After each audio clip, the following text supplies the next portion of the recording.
How you doing, guys? Professor EDC with another video in English. This time around I decided to share a video that I'm from a series that I'm doing in Spanish that is called Tips on How to Buy a Fixed Blade or a Folder.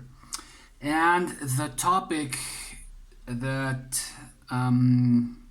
we just watched yesterday was pricing. And well, I want to talk about this a little bit in depth with you guys to see what you guys think. Pricing is such a difficult subject. I've been talking, chatting, collaborating with other people from the YouTube and Blade community from Europe and from the United States about this specific topic of pricing, because it's such a subjective matter, and there are many sides to this story. There's the side of the companies, which I don't know how far to trust a company in that sense. I recently watched a video from oh god, JT's. I've been watching this channel for a long time now, and I forgot. Anyways, about Blade HQ pricing a Spyderco. I don't remember the model, but a Spyderco lightweight in $100, and calling that a budget knife or an economic knife. Manix, it's a Manix. It's the blue lightweight Manix in $100. I had that Manix, that same Manix, and I had it. Man, I bought that thing for like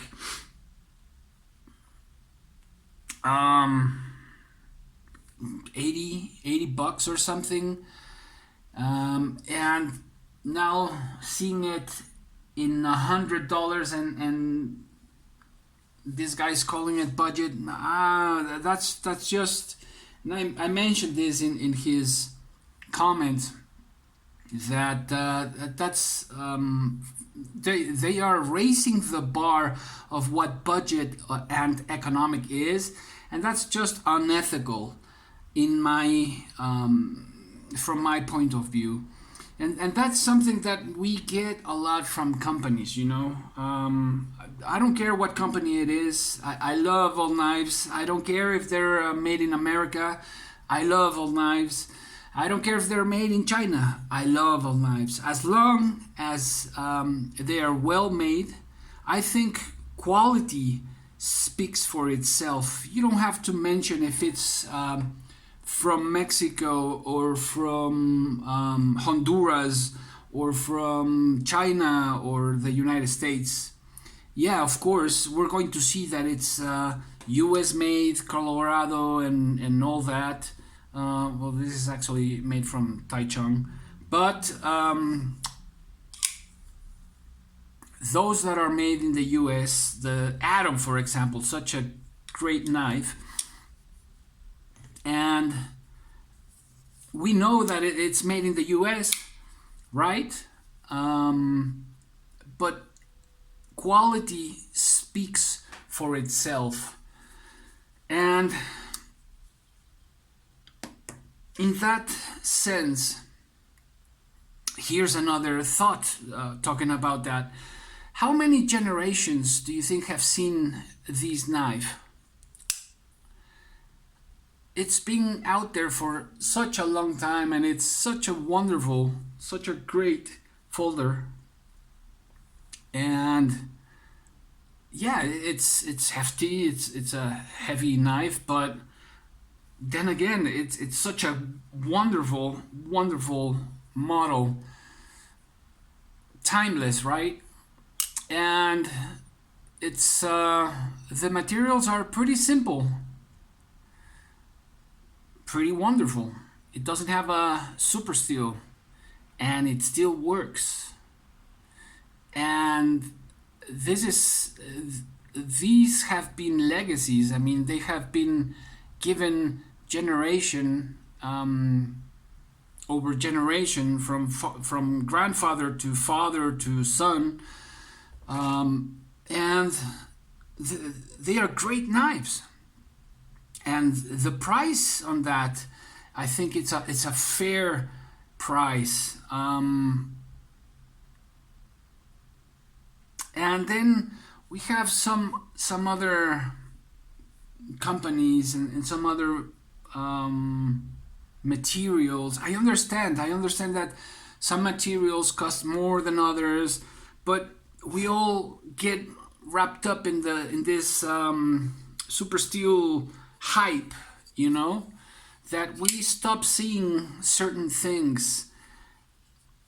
The most important, the performance of the knife, right? Yeah, if it's fidgety and all that, I get it, because I also like it. But that's not one of the most important points for me. But the performance, that's something else. The ergos, that's something else. Why? Because I'm gonna be working with a knife. At least that's the use I get, and or the use I give my knives. I do use my knives, and for those who don't, that's okay. But we are talking about right here. Let's contextualize this. I'm a user, and since I'm a user, that's the experience I'm transmitting. And in that sense, as a user, it is different than that collector who doesn't uses his or her knives, right? So right now, let's just talk about users, those who use their knives, those who put them through whatever use, in gardening, in butchering, in hunting, uh, woodworking, whatever, bushcrafting. We see things in a different way. Yes, I collect. Yes, I study about the different materials. I have conversations going for over a year and a half about pricing, about materials and stuff. And but I'm also a user, and that's where I'm going with all this. I think that we must learn. I think that we have to. The more information we have, the better we're going to understand the design, the better we're going to understand materials and how they're put together, and make it a wonderful $30 knife or a wonderful $200 knife, right? Or a fantastic, classy $200 knife, right? Or a hardcore user, also a $250 knife. So, but that depends on the how much information we have and we understand, because it's not just about having information. You know, we got Google, so we just Google it. But how much of that do we understand? How much of that have we experienced? Walk the talk.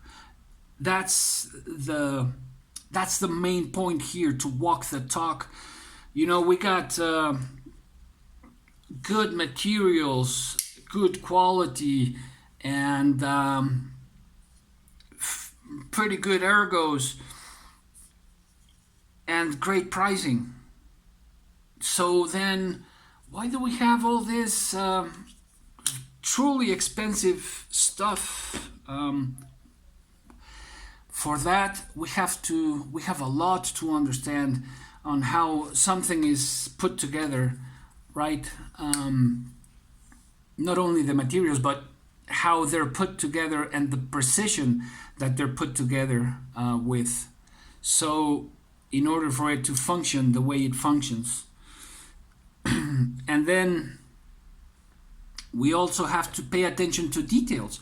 But how can we notice those details, right, if we don't have the knowledge? And with that knowledge, if we don't put it to use, that's why I'm talking about knife collectors that are users. Because there is a wider window of experience in that sense. And if we are able to understand pricing, if we are able to understand that in the end, companies or knife makers, because one thing are the companies and the other are custom knife makers. If we're able to understand all of this that I'm talking about,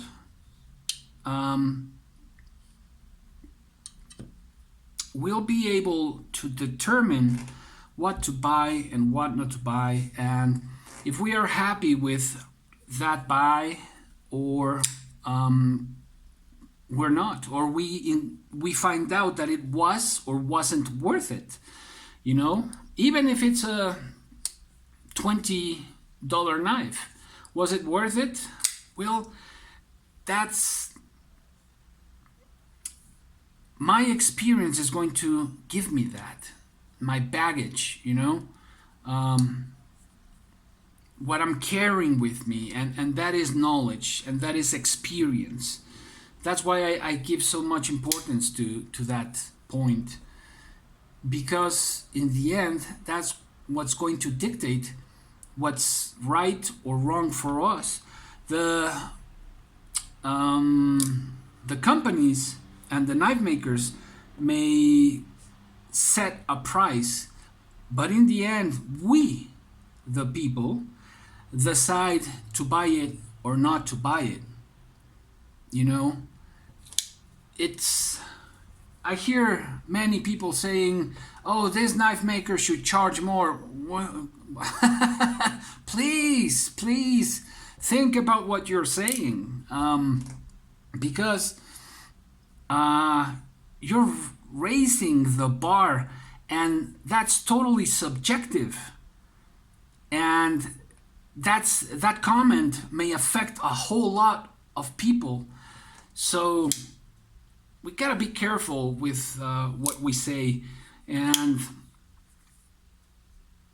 for that also, we need to learn as consumers, and I've always mentioned this, to become better consumers, and for that we need that knowledge and that experience. Again, walk the talk.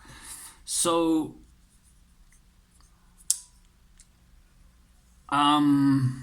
I guess that's what I want to leave you guys with.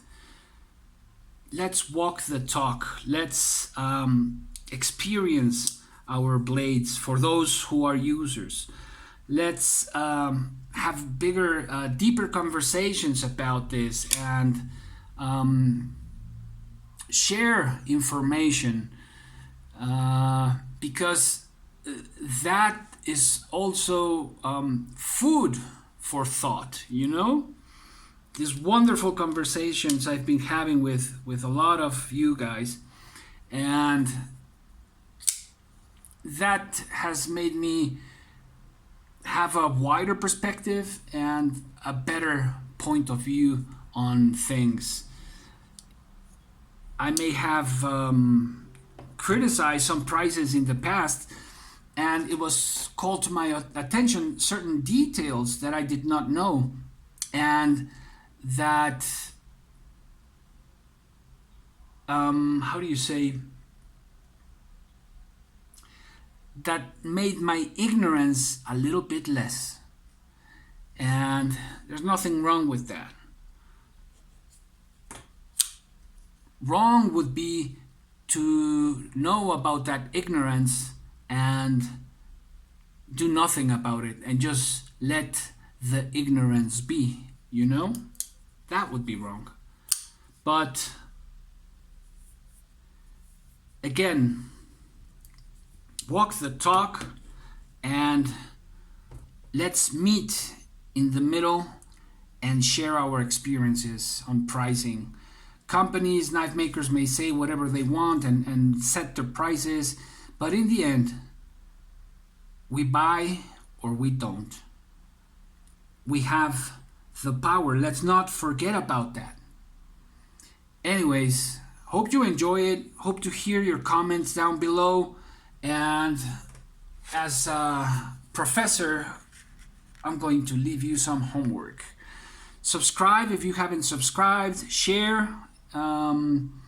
Click on the bell for notifications. Like or dislike and participate. You can reach me there, and I always answer.